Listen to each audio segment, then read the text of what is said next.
Why did you decide to do that, to call a play this year as opposed to last? Well, because I was spending time doing other things when I first came here. I mean, now I can focus a little bit more on what we want to do, and I can spend time. There's no sense calling plays if you can't spend all your time on the game plan. People can sit out there and say, well, it's just calling plays. Well, it's not calling plays. You got to make a game plan. You spend hours and hours and hours looking on tape of the opponents that you play, and have a plan and go execute it. Well, if you can't spend that much time doing it, then you shouldn't be calling plays. And I've distributed my time as a head football coach the last couple of years on other things, and now I'm going to spend 90% of my time on offense. And what about the running game? Well, that's what we're talking about. Our running game will be much better. It's not changed a lot, other than we're running some out of the shotgun. We're not going to be we're not an option team. That's not what we do. People talk about the spread. I don't even know what the spread is. I mean, to be honest with you, I mean, there's a numbers of different things where we put 3 receivers and 4 receivers, and the difference that I see in what people do now, then that's a little bit new, is that they're running the option out of it. Some are running the option. They're running a single wing. If you go back and look at it and study it, they're doing the same thing Newt Rodney did. So, God bless you, Newt.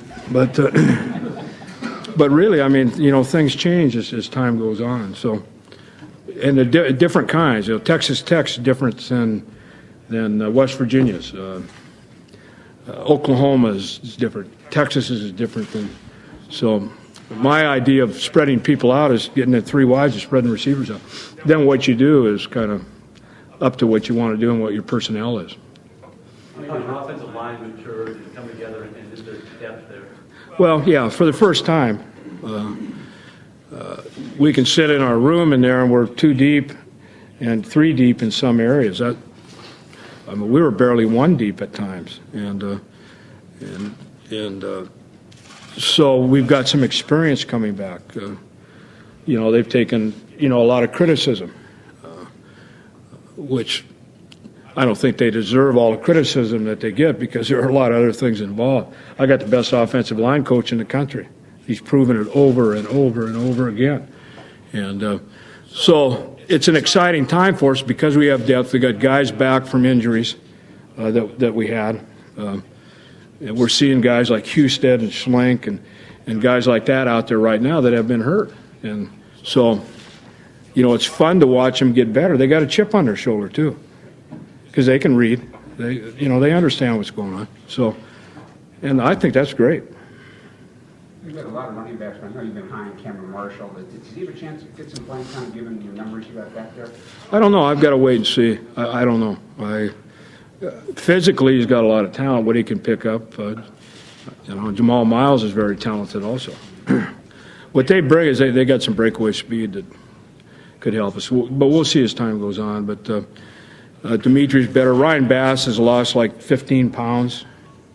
He got real heavy because he thought he had to get big to play, which isn't true. And it took away from what he does the best, which is to explode and run. He's got good speed, change of direction, and he's a different guy out there right now. So I expect him to have a much more of an impact than he did a year ago.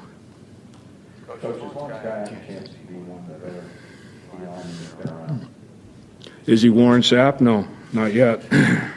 If you want me to compare him to somebody, Lawrence is. He's got a lot of talent. He spent a lot of time in the weight room, and he could be an impact player. But he's got to do it day in and day out. He's got a chance. He's got a chance to be real good. But Dexter Davis has proven himself for a long time. So as I look at players in that defensive front, I say, here's Dexter Davis. I mean, here's a guy that's been around here for a long time that's had sacks and sacks and sacks. Lawrence had a good year as a freshman. Now, if he can get better as a sophomore, I think he could be one of the really good players.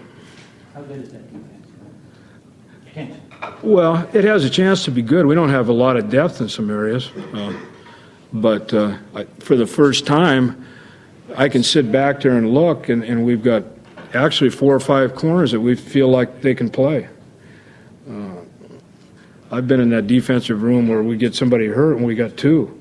So we've got more depth. Our safeties are going to be new.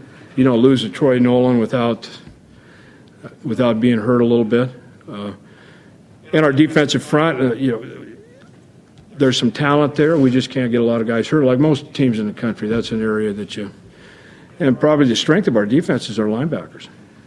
Guys that have been around and, we're too deep and we're a lot faster than we've been. So I don't know that until you play. You've obviously raised about line perfect. You compare him to Ray Lewis, but he was playing 13. He's playing 13 right now, just starting. He wasn't here early. Is there enough time before now in the season opener where he could jump and play a lot early, or is it going to be maybe more later in the year? Oh, he'll play. I mean, I can't tell you that now because I don't know. All I know is he's talented, and it all depends on how much he picks up and where we're at. We've got some pretty good middle linebackers that have been around, so we'll have to wait and see. How likely is it one of those freshman defensive tackles is going to break through the rotation? There's a pretty good chance. Either Will or Corey Adams or both. I don't know. I mean, it's so hard. I mean, we've only been in 3 days. Today was the first time we had anything on but underwear. We actually put shoulder pads on. So it's kind of hard to tell. But watching them athletically and kind of where we're at depth, we lost Otis Jones for the year, and so we're trying to develop some depth there. So I would not be surprised if one or both of them played this year. Talk about the tight end situation and Dan App coming back from injury. Well, Dan's back. He's still not 100%. He hurt it against SC last year, and that's about 9 months, I guess, 8 or 9 months, and it's healed. But coming back from those things takes some time as far as getting confidence and so forth. But having him back, because he's such a physical player for us and can hold the edge in the run game, and Javon Williams is good in what we do in space, and Stanley's back playing. Figueroa, who is a redshirt freshman, can help us. And we got two young freshmen. As time goes on, we'll see what happens. Yes, most people seem to think the Pac-10 is almost two-tiered this year. USC, Cal, Oregon State is the top four, and then almost everybody else. Do you agree with that? It's always kind of been one-tiered to me. USC and everybody else. I mean, I never heard of the two-tier philosophy, but those are good programs. I mean, shoot, you look at the guys coming back. Oregon, offensively were unstoppable. They got a lot. They got the quarterback coming back. They lost some offensive front, so some linemen. Cal, Jeff's done a great job. They got guys coming back. Mike Riley, probably does as good a job as anybody in college football coaching. So I would say, yeah, but I wouldn't count out. University of Arizona's got a lot of good players coming back. He's done a great job, and Harbaugh at Stanford, and you can go on and on. It's. I would say, I guess if you're going to two-tier, that might be where you do it, but who knows? Unfortunately, that's why we play. So we'll find out here soon.